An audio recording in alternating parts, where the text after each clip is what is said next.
नमस्कार। पत्री जी द्वारा आदि शंकराचार्य जी के भजन भज गोविंदम का तेलुगु और अंग्रेजी भाषा में व्याख्यान दिया गया। शंकराचार्य जी के अद्भुत ध्यान, ज्ञान और स्वाध्याय के सूत्रों को पत्री जी ने खोलकर बहुत ही सरल भाषा में हम सब तक पहुंचाया। लेकिन तेलुगु और अंग्रेजी भाषा में होने के कारण हिंदी भाषा जानने वाले साधक इस ज्ञान से वंचित हैं। इसलिए पत्री जी के अंग्रेजी भाषा में दिए गए भज गोविंदम का हिंदी अनुवाद करके आप सबके साथ साझा कर रही हूँ। आदि शंकराचार्य जी के मूल श्लोक पत्री जी की आवाज में है, लेकिन उनका हिंदी अनुवाद करके उसे अपनी आवाज देकर आप सब तक पहुंचाने का प्रयास किया है, ताकि सभी सत्य के साधक इस अनमोल ज्ञान का लाभ ले सकें। Bhajagovindam of the great master Adi Shankaracharya is very, very dear to me. In every meditation session, I would like to sing it and explain it. Nothing gives me greater pleasure than singing the Bhajagovindam and then explaining it. Now, for the benefit of the pyramid masters throughout India, this would be a great help. Therefore, let us now go into details of the magnificent Bhajagovindam of the great master Adi Shankaracharya. Bhajagovindam has got many stanzas. Some have been contributed by the master himself, and some others have been provided by the great disciples of Adi Shankaracharya. But we will not go into all those details. All the stanzas, shlokas, we refer to as Shankaracharya's own production, because he and his disciples are one and same. He and all the masters are one and same. There is no difference in the master's perceptions, master's experiences, master's teachings. So, whether it is Krishna or Shankaracharya or Buddha or Jesus Christ or Zarathustra or Mahavira or Ramana Maharshi or Ramakrishna Paramahamsa, all are one. So, although we are speaking of Adi Shankaracharya, here we are speaking the only one eternal truth. Every word here in reflects the great truth, so beautifully, so simply revealed to us, and so straight that it goes deep into our hearts, changes our thinking, changes our energy levels. So let us go into the journey to the center of the truth through this great Bhajagovindam. Bhajagovindam, the first shloka repeats itself. It is called as the main shloka. So all the other shlokas are sung. Again we come back to Bhajagovindam now and then. So that's how it is sung usually. Bhajagovindam without singing, it does not have its beauty. So we got to sing also the great Bhajagovindam. Then only the whole beauty comes out. So we'll go ahead with singing Bhajagovindam, shloka by shloka, stanza by stanza, and then come back to explain it word to word, and then the total meaning and some implications of it. So that's how we'll start our journey to the center of the truth. पत्री जी कहते हैं, शंकराचार्य जी का भजन भज गोविंदम मुझे अति प्रिय है। मैं सभी ध्यान सत्रों में इसे गाना पसंद करता हूँ। सभी पिरामिड मास्टर्स के लाभ हेतु मैंने भज गोविंदम के श्लोकों का अंग्रेजी और तेलुगु भाषा में अनुवाद किया है। इससे सभी की बहुत मदद होगी। तो आइए अब हम महान मास्टर आदि शंकराचार्य जी की अद्भुत कृति भज गोविंदम में उनके द्वारा दिए गए गूढ़ ज्ञान को ग्रहण करते हैं। भज गोविंदम में अनेक श्लोक हैं। कुछ श्लोक आदि शंकराचार्य जी द्वारा लिखे गए हैं और कुछ श्लोक उनके महान शिष्य द्वारा जोड़ दिए गए हैं। और हम इस विस्तार में नहीं जाएंगे। हम सभी श्लोकों को उनकी ही कृति मानेंगे, क्योंकि वह और उनके शिष्य एक ही हैं। वह और सभी मास्टर भी एक ही हैं। मास्टर की कल्पना, संकल्पना, अनुभव और शिक्षा एक ही है, चाहे वे कृष्ण हो, शंकराचार्य, बुद्ध, जीसस, रमन महर्षि, रामकृष्ण परमहंस, महावीर, जरथुस्त्र, सब एक ही हैं। इसलिए हम चाहे शंकराचार्य जी की बात कर रहे हैं और हम शाश्वत सत्य की बात कर रहे हैं। इन श्लोकों का हर अक्षर बहुत ही साधारण, सहज, सुंदर और सीधे तरीके से सत्य को दर्शाता है, जो सीधा सीधा हमारे दिल में उतर जाता है, हमारे विचार, ऊर्जा और अनुभूति को बदल देता है। आइए भज गोविंदम के साथ सत्य की ओर यात्रा करें। भज गोविंदम में पहले मुख्य श्लोक है और फिर बाकी श्लोक हैं। हम हर श्लोक के बाद पहले श्लोक का गायन करेंगे। बार बार हम इस पहले श्लोक पर आएंगे।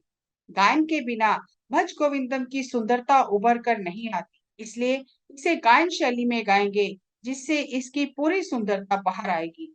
हम एक एक श्लोक के एक एक शब्द की व्याख्या करके भावार्थ को समझेंगे कि कैसे इसे जीवन में उतारना है। श्लोकों को गाते हुए हम हर श्लोक के साथ आगे बढ़ेंगे और इस तरह हम सत्य के केंद्र की ओर अपनी यात्रा करेंगे। आइए शुरुआत करें।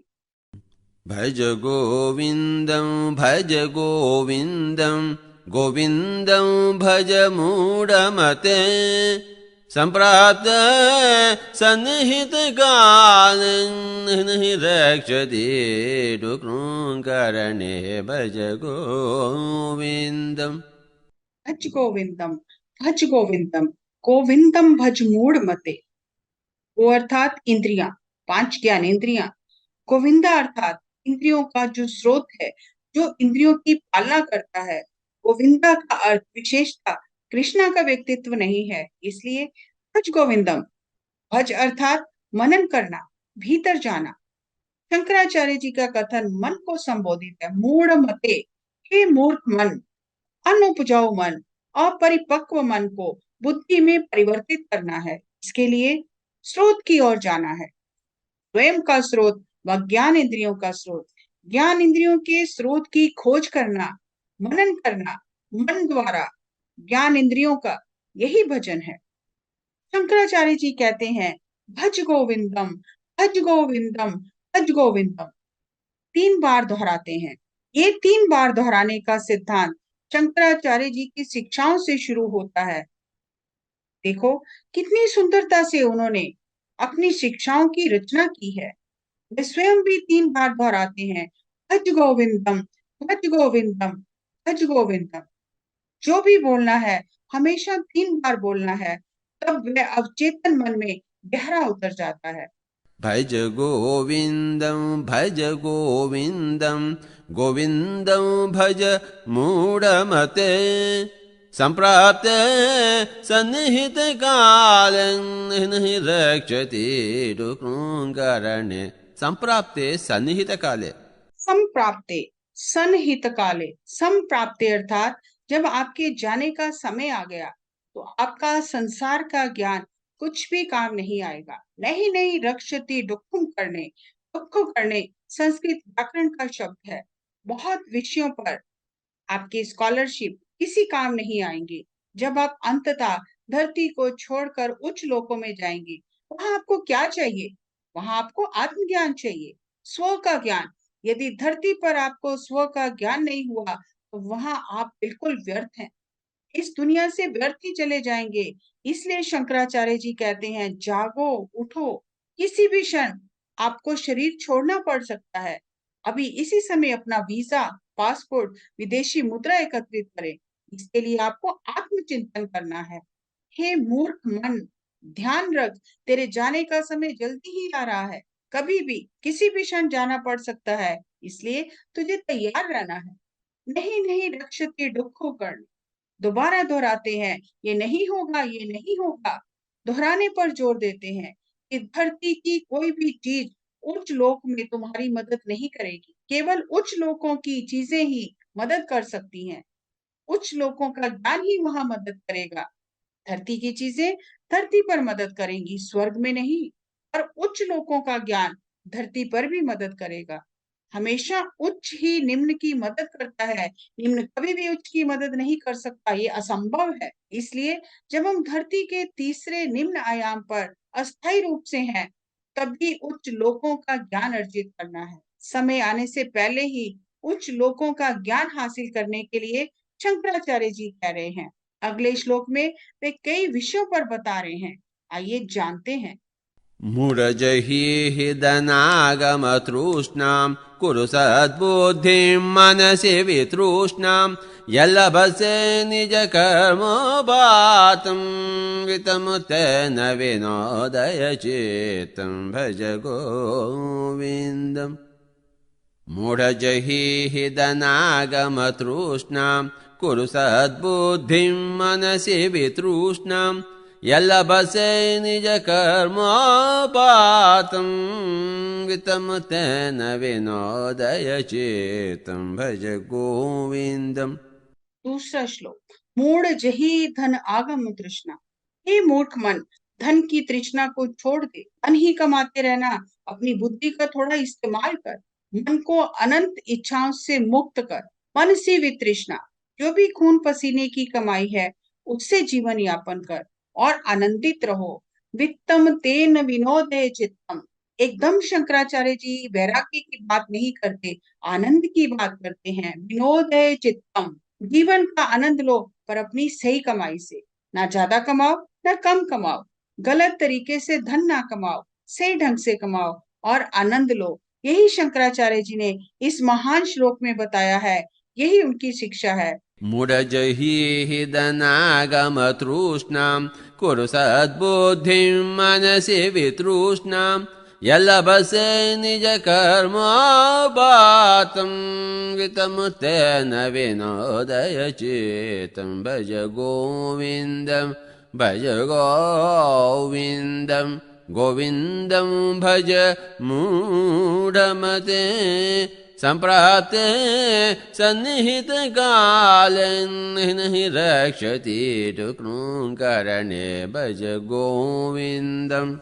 नलिनी दलगत जलमति तरलं तत्वत् जीवितमतिशय चपलम् विधि व्याज्य विमानग्रस्तं लोकं शोकाहतं जसमायतं भज गोविन्दं। नलिनी दलगत जलमति तरलं तत्वत् जीवितमतिशय चपलं विधि व्याज्य विमानग्रस्तं लोकं शोकाहतं जसमायतं भज गोविन्दम्। नलिनी दलगत जलमति तरलम। नलिनी दल अर्थात कमल पत्र, दलगत जो उस पर पानी की अस्थिर बूंद है, इसी तरह जीवन भी अस्थाई है। मति तरलम, अनंत अतियों के कारण हम हर चीज में अति करते हैं, इसलिए अस्थिर हैं। सभी संसार दो चीजों से प्रभावित है, आदि शारीरिक दुख, व्याधि मानसिक दुख। शारीरिक दुख हमें बीमारी के रूप में होता है और मानसिक दुख अहंकार के कारण होता है। इसलिए समस्त मानवता रो रही है, शोक हतम, सभी का यही हाल है। संसार की क्या दशा है, शरीर में बीमारी, मन में बीमारी, ये दो बीमारियां हैं, एक शरीर की और एक मन की। इसलिए सारा जीवन अस्थिर है। जैसे कमल के पत्ते पर एक पानी की बूंद अस्थिर है, हर कोई देख सकता है कमल के पत्ते पर पानी की बूंद कितनी असंतुलित है। ये अति सुंदर उदाहरण है, इसकी कल्पना की जा सकती है। तो हमें क्या करना है, हमें अंतर्मुखी होना है। यही भज गोविंदम का अर्थ है, अंतर्मुखी होना, आत्मा की ओर मुड़ना, भज गोविंदम है। आत्मा ही गोविंद है। गो अर्थात इंद्रियां, पांच ज्ञान इंद्रियां, इनके माध्यम से हम बाहरी संसार देखते हैं। अब हमें बाहरी संसार को देखना बंद करना है, अंदर की ओर मुड़ना है, अंदर जाना है, जिसे भज गोविंदम कहा गया है। तब मूर्ख मन अपनी मूर्खता को छोड़कर बुद्धिमान हो जाएगा। जब मन अपनी मूर्खता छोड़ देता है तो इसे बुद्धि कहते हैं। हमारा मन बुद्धि में रूपांतरित होना चाहिए। मन बिखरा हुआ है, बुद्धि समझती है। मन का रूपांतरण बुद्धि में कैसे होना है, जब मन निर्विषय होकर आत्मा में प्रवेश करेगा। बाहरी दुनिया से अंतरात्मा में जाने से बुद्धि जागृत हो जाएगी और बाहरी दुनिया में हमारे कार्यों को नियंत्रित करेगी और हमें खुशियां देगी। यावत् पवनो निवसति देहे तावत् पृच्छति कुशलं गेहे गतवति वायौ देहापाये भार्या बिभ्यति तस्मिन् गाय भज गोविन्दम्।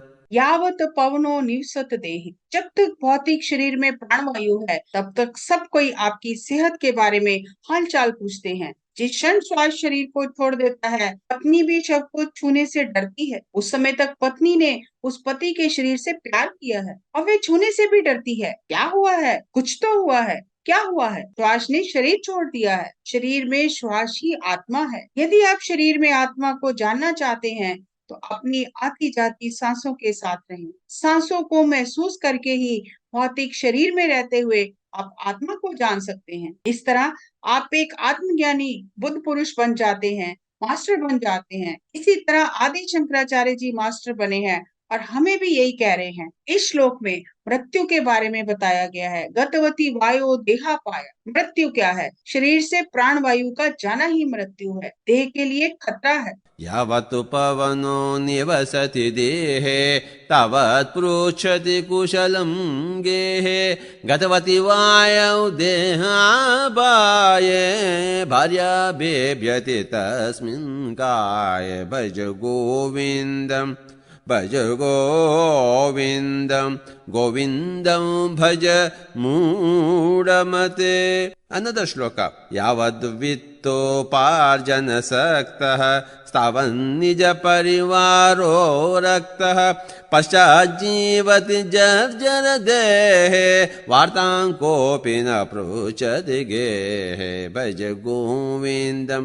जब तक आप धन कमा रहे हो, आपके सभी रिश्तेदार आपको घेरे रखेंगे, आपके आसपास रहेंगे। जैसे ही आप शरीर छोड़ देते हो, सभी रिश्तेदार तित्र बित्र हो जाते हैं। कोई भी आपके पास नहीं रहता। जब तक आप जी रहे हो, धन कमा रहे हो, तब तक वे आपके साथ हैं। जिस क्षण आप भौतिक शरीर को छोड़ देते हो, कोई भी आपको याद नहीं करता। उनका काम आपके साथ नहीं, आपके धन के साथ था। अब उनका काम समाप्त हो गया है। ये महान सत्य शंकराचार्य जी ने हमें अति सुंदरता से बताया है। यावद् वित्तोपार्जन सक्तः stavan nija parivaro raktah paschajivati jarjara dehe vartan gopi na pruchati gehe bhaj govindam भज गोविन्दं गोविन्दं भज मूढमते सम्प्राप्ते सन्निहितकाले नहि रक्षति रुकृङ्करणे भज गोविन्दम्। One more shloka.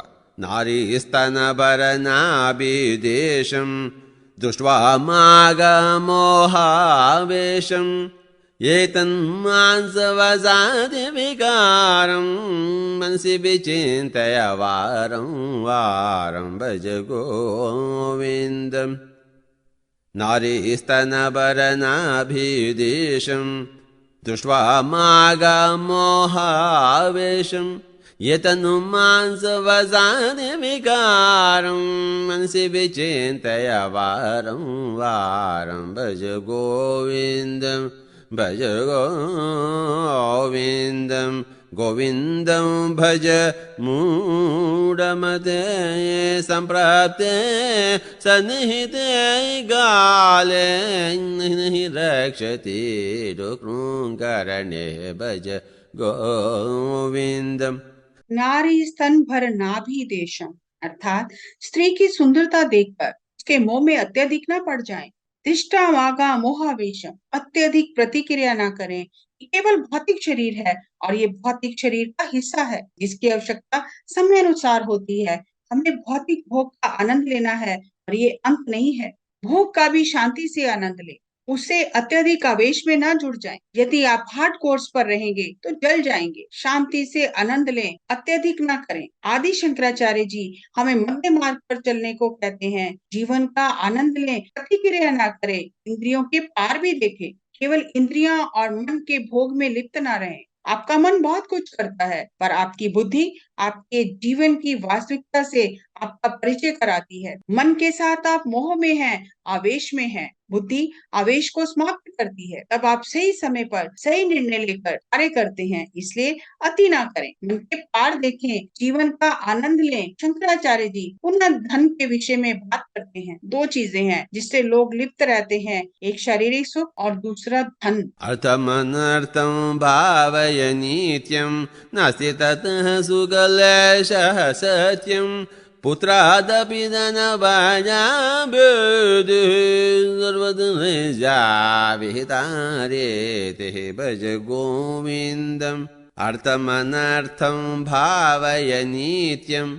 अगले श्लोक में शंकराचार्य जी बताते हैं सब लोग दो चीजों में आसक्त हैं, एक शारीरिक भोग, दूसरा धन। अर्थम नर्थम भावे नित्यम, नास्ति तथा सुख लेशा सत्यम, पुत्रादपि धन भाजम भीति, सर्वत्रेषा विहिता रीति। अर्थम नर्थम भावे नित्यम, अत्यधिक धन कमाना हमेशा दुख और तनाव लाता है। नास्ति तथा सुख लेशा सत्यम, महान धन में सरसों के दाने जितना भी वास्तविक आनंद या सुख नहीं है। धनवान व्यक्ति को केवल चोरों का ही नहीं, अपनी संतान का भी डर है कि वे मेरा धन न छीन ले। वह अपनी संतान से भी डर कर चिंता में जी रहा है। अर्थम नर्थम भावे नित्यम, पुत्रादपि धन भाजम भीति, सर्व त्रेषा विहिता रीति। यही सच्चाई है, पुत्रों से डर रहा है, सब जगह यही हाल है। शंकराचार्य जी के समय, उससे पहले या उसके बाद भी सच्चाई तो एक ही है, समस्या तो एक ही है। मानवता उसी चुनौती का सामना कर रही है, मनुष्य की समस्याएं नहीं बदली हैं। इसी तरह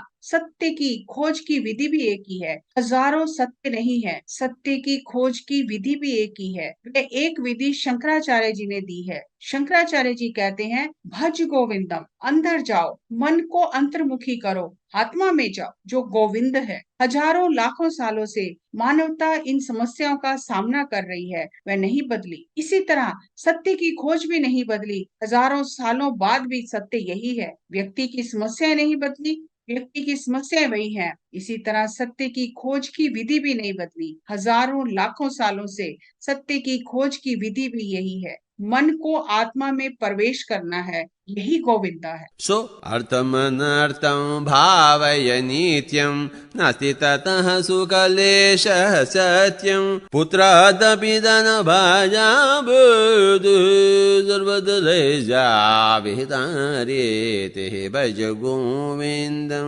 भज गोविन्दं, गोविन्दं भज मूढमते।